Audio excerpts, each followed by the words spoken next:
Well, Happy New Day, CSA. How feels each and every one of you this wonderful, lovely new day? It looks like you guys have not had breakfast today. How feels each and every one of you this wonderful, lovely new day? How feels wonderful, beautiful, handsome, enlightened, and fantastically prosperous and healthy you this wonderful, lovely new day? Well, I welcome all of you to today's program. Our topic for today is that you are worthy of all of God's blessings.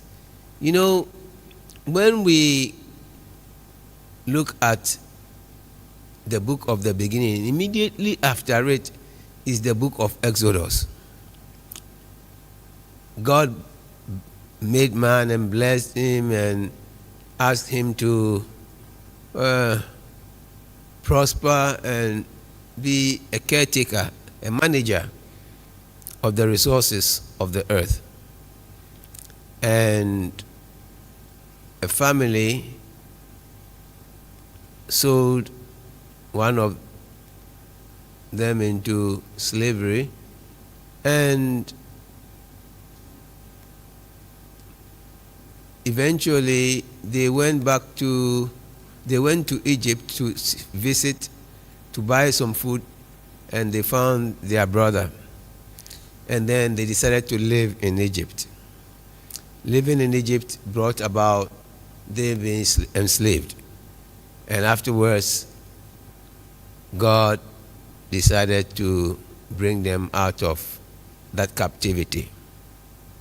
You know, when we look at our world today,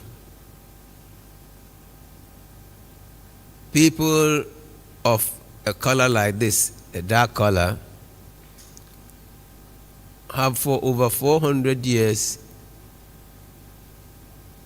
been in a state of captivity, not in physical chains. That physical chains was when they were being taken away. But those who were taken away and those who stayed have been locked in a mental prison. And you know, when you look at the most religious people in this country, you find that the most religious people are also most of the people who are in dire need. They are ohia. They are in ohia, a state of need. And then sometimes you ask, then what is the use in your following God if your adherence to the statutes of God keeps you in a state of poverty, in a state of lack and limitation? But it is not that. You see, God has not willed poverty on anyone, but each and every one of us, our concept of ourselves and what we believe as true, what we believe, what we think and feel that is the truth about ourselves and our world becomes what we experience. You know, I have a friend I lived with in the United States, and when he had some children here and they were staying at the beach, Mamprobi, that beach area, and it has a name. I've forgotten the name of that place. No, Kolegono. There's another name, Mamprobi, Kolegono, and Choco. They were staying at Choco. And you know, in Choco, if you are a girl and you cross 16 years and you have not given birth, they call you a barren woman. And that is a place where you see poverty naked. Now, he came to Ghana to take his children from Choco to the United States. And I remember when he came, he had Kool-Aid. And he said, let me teach them how to drink the Kool-Aid from Ghana before they get to America. And anytime he gives them the Kool-Aid, he tells them that anytime you drink this, know that when you get to America, you'll be rich. He started planting in their minds that if they drink Kool-Aid and they get to America, they will be rich. These children put the idea in their minds. They got to America. All the boys have made it. Yeah. One time I saw him again. I asked him, how are the boys? He said, oh, one of them is an officer in the U.S. Army. I said, huh? He said, yes. And he's doing very, very well. You see, if you go to, you know, that Nima, Nima is close to East Legon. But you find more poor people in Nima than in Adabraka. The people there have been, brainwashed that they are not the co-equals of the people in East Legon. And we even have politicians who will tell you that, look, we are for you, the poor people. Anytime a politician tells you we are for you, the poor people, if you have the strength, you can give him a blessing, not a slap, but a blessing. Because, you see, in the commandments that God gave to Moses to be given to the Israelites, it took them 40 years before they reached the promised land. But you see, that promised land was really not a land like Ghana or any land, but to reach the promised state of consciousness. And when they reach that state of consciousness, you know that the people of Israel, they have lived a certain way of thinking and feeling that anywhere they go to, they prosper. You go to New York, and when you get on the subway and it's going towards there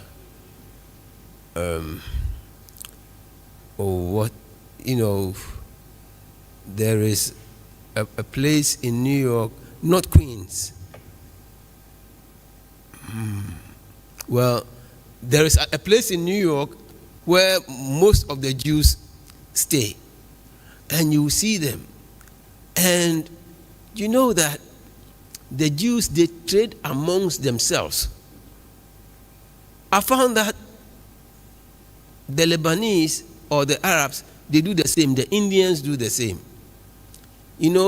When you have an African shop and there is another person's shop also over on the other side, people will rather go and deal with the other person and leave the African shop, so that we don't communicate with ourselves. We are like the people from Babel, where it is said that they made a high rise to the thinking that God was in the sky. And God said that you people, because you communicate amongst yourself, you think, so now I'm going to create languages for you. Look, in Ghana, when you travel to the Volta region, you see small towns, and all of them speak different languages. You go to Western region, small towns, most of them speak different languages. So how can you communicate amongst yourself? We say, we will make English our national language. Now, how many people can really speak English in this country? So that if you cannot communicate amongst yourselves, how can you move as a people? Because communication is the foundation upon which our world is built. If you are able to communicate well, you can build your world.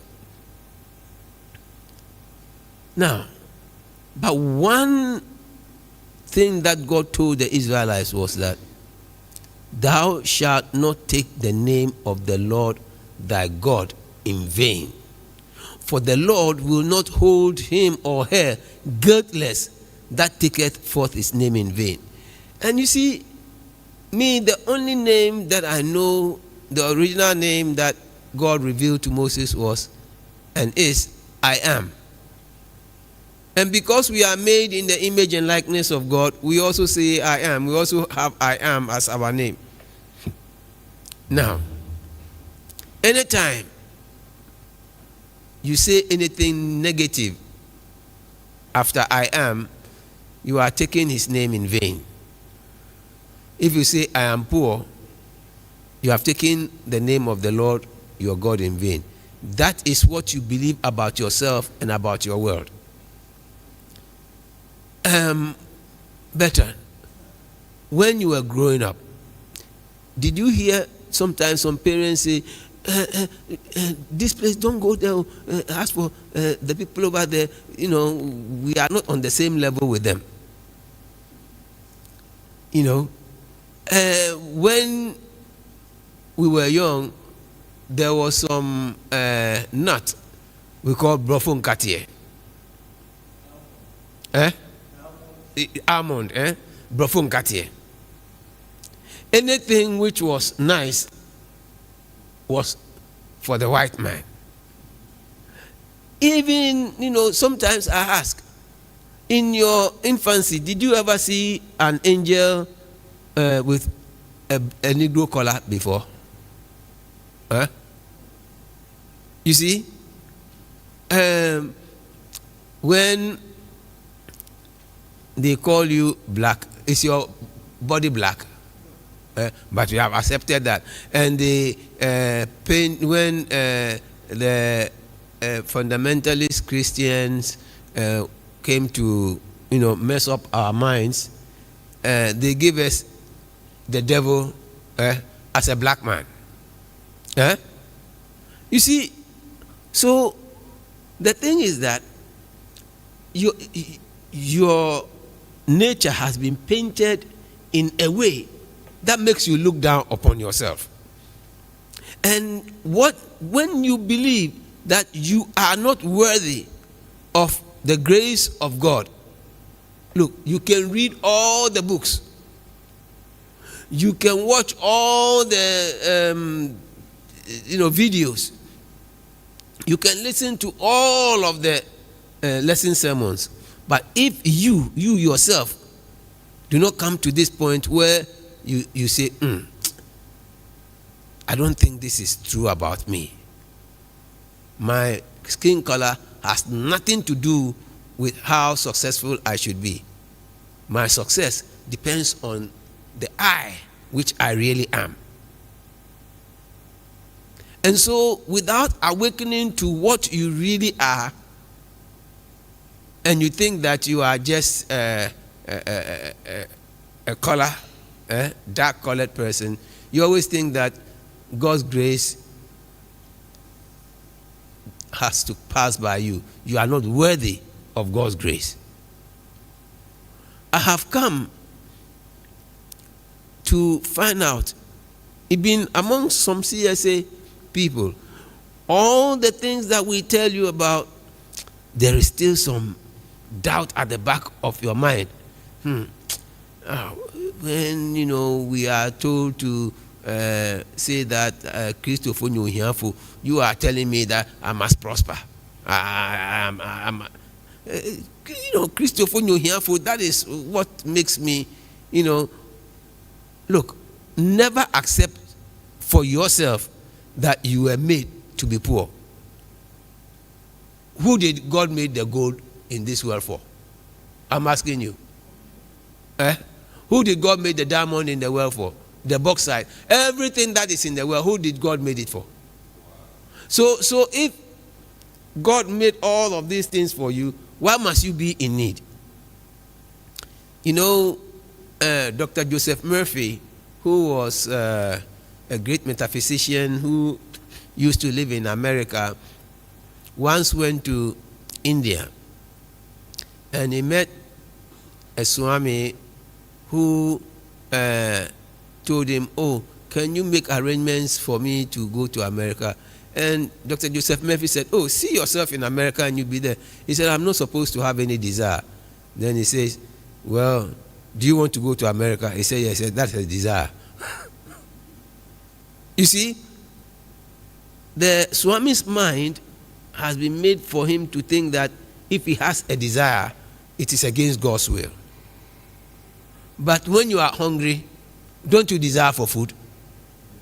Didn't Jesus teach that whatsoever things you desire when you pray, believe that you have received them and you will have them? And then they tell you that, no, you're not supposed to have a desire. Sometimes they tell you that desire is your great enemy. But the thing is that we have legitimate desires and we have illegitimate desires.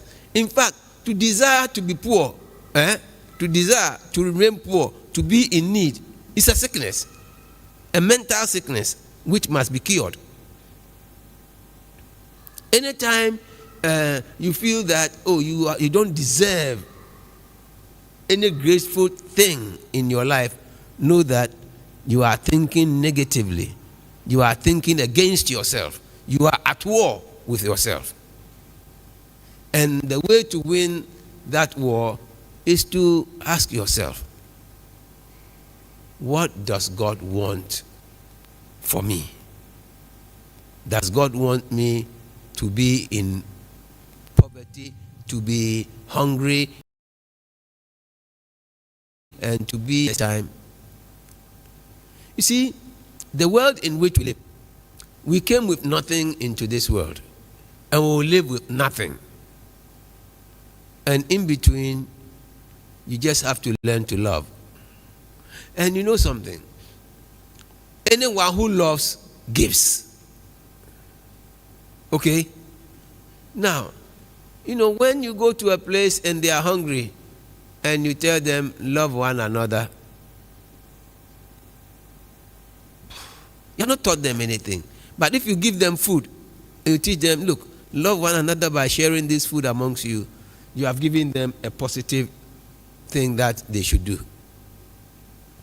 And so, I remember there was a group from California who they were Association of Black Yoga Teachers, and they were led by my sister, elder sister, called Krishna. They came to Ghana, and we went to Dodoa for a retreat. And when we got there, I programmed it. I said, these are our brothers and sisters who are coming to Ghana for the first time. They are our black brothers and sisters. And so when it was my turn to, share with them, I said, okay, I'd like to welcome all of you, my brothers and sisters, back home. But I want for you to tell us what your thoughts about the people who are here is. And then the people who are here also, I want you to think about what your thoughts about your brothers and sisters who are in the U.S. is. And our brothers and sisters from the U.S. thought that we have been enslaved for a long time, and you have stayed here and you have been free. And the ones here thought that, you people have gone to America and you have made so much money and we are sitting here and we are poor. You see, the grass looked greener on the other side. The grass was looking greener on the other side. And then I said, wait. You know something? Let us bridge the gap. I said, for over 400 years when our brothers and sisters were taken, we were literally in a state of mourning because they thought that they had been taken into slavery, but we were also enslaved here. We were also enslaved here. We had to fight for our independence, political independence. They gave political independence, but economic dependence still reigns. That one, you have to take it yourself. Nobody can give you economic independence. You have to take that yourself. And so I told them, look, nobody was given a silver spoon in their mouths. All of us were struggling, and by the grace of God, we have come together. Now let us find ways of forging our energies together to have goals that we can reach, to do things that can enhance both sides. And I found out a long time ago that our brothers in America will look at you, a Ghanaian or someone from Africa, and think that you have been favored and that he or she has been enslaved. And then the one from Africa looks at the one in America, and you have been here from the day you were born. The American dream, it has been given to you, and I have come here and I'm working, and you still want me to do what for you? But the thing is not a physical thing. It's a mental, emotional thing. That thing is, I am not worthy of the grace of God. Anytime you think you are not worthy, your self-esteem is shut down. My elder brother used to tell me when we were young, he says, in life, if you sell yourself for a penny, they will buy you for a penny. So I'll never sell myself for a penny. And that thing stuck in my mind. When I went to the US, I related with a lot of people, and I found out that the person of white orientation that I thought was the beat, or I was smarter than most of the ones that I came in contact with. And I said, I used to think that all white people knew everything, until I came into constant contact and I found that, no, that was not true. It's an individual thing. I know whites who know everything, and I know whites who don't know nothing. I know blacks who know everything, and I know blacks who don't know anything. But the thing is not a racial war. The thing is you. You see the Bhagavad Gita? The Bhagavad Gita, don't take it as someone fighting this, but you have to fight the limiting thoughts and feelings that has been given to you by your environment, by your relatives, and free yourself from them. If you are not able to free yourself from that mental slavery, your tenure in this world will be a very, very sorrowful sight. So what I came here today to ask each and every one of you is to constantly say, I am worthy of God's grace. Just say it for me to hear. I am worthy of God's grace. Let me hear you. I am worthy of God's grace. You see, the I am of you, the real you, is worthy of anything that is good. You are worthy of love. You are worthy of peace. You are worthy of abundance. You are worthy of health. Huh? But if you think that you are not worthy of God's grace, then all of these attributes of God, you lack them. Because that is what you have accepted for yourself. Whatever you can think and feel to be true about yourself and about your world becomes your experience. So imperience, that's my word. Imperience, good. And you will experience goodness. If you experience lack and limitation, you will experience lack and limitation. The thing is, as within, so without. So let your within be the one of fulfillment. Let your within be one of blessing. Let your within be one of joy. And your without, your world, the field of manifestation in which you live will also reflect that for you.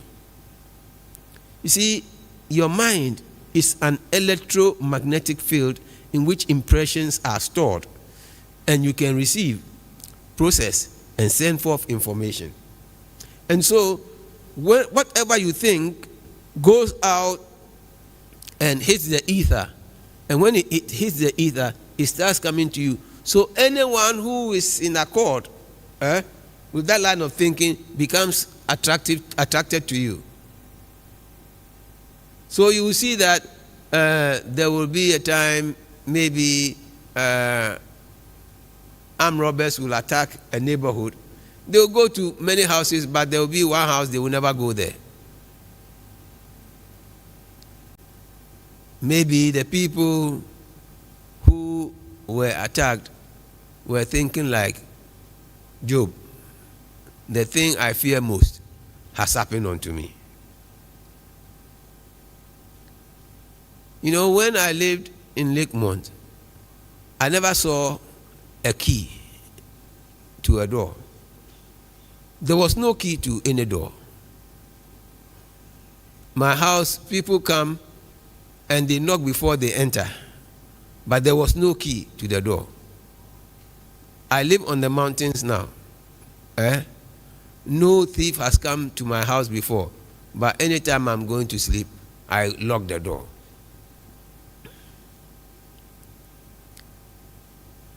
Why do I lock the door?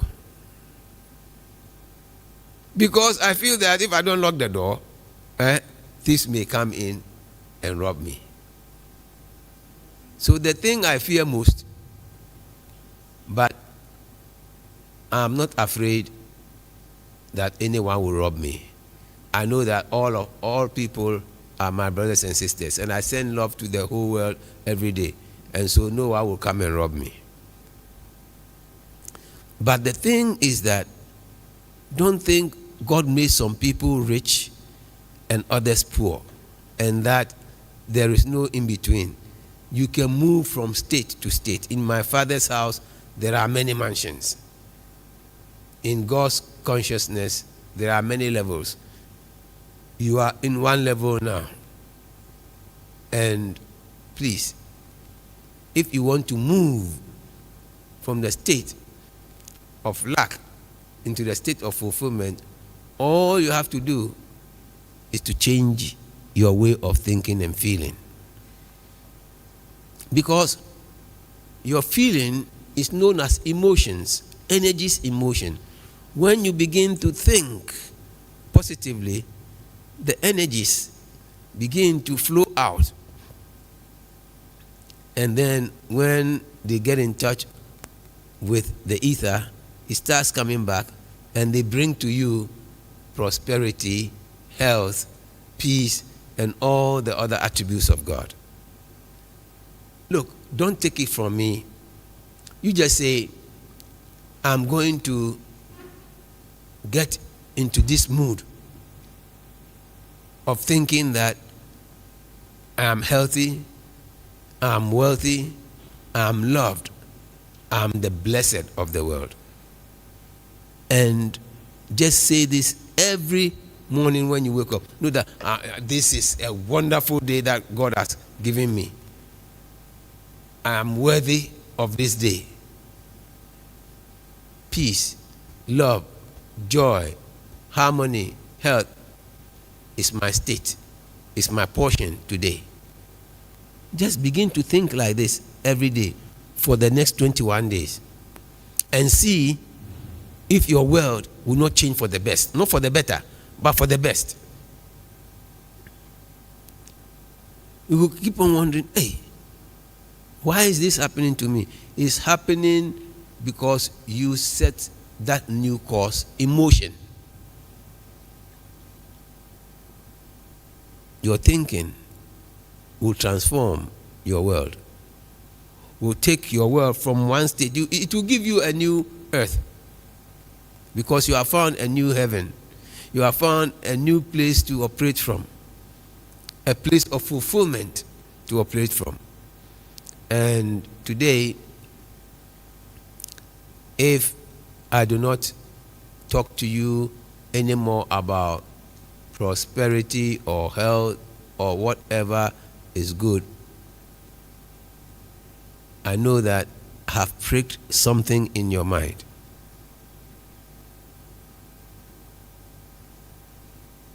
Live like God has planned it for you. You were not made to suffer. Suffering brings you the idea of freedom. So when you are in a state of suffering, don't say, oh, I'm in a state of suffering, I'm in a state of suffering.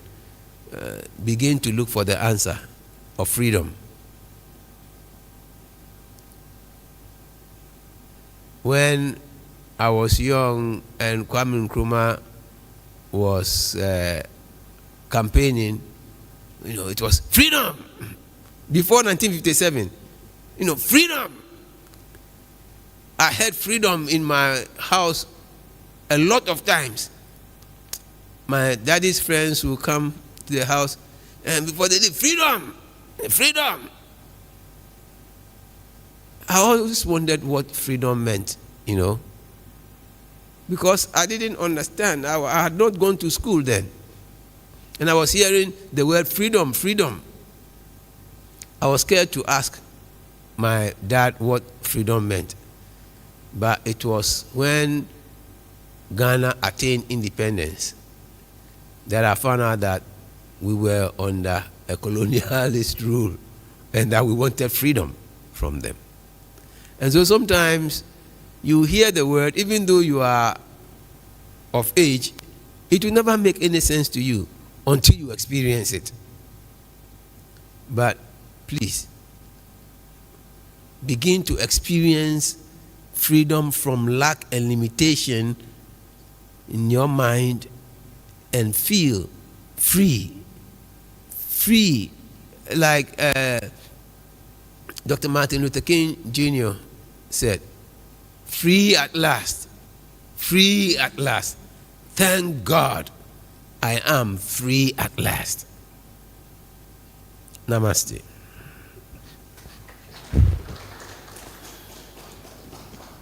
Yes, sir.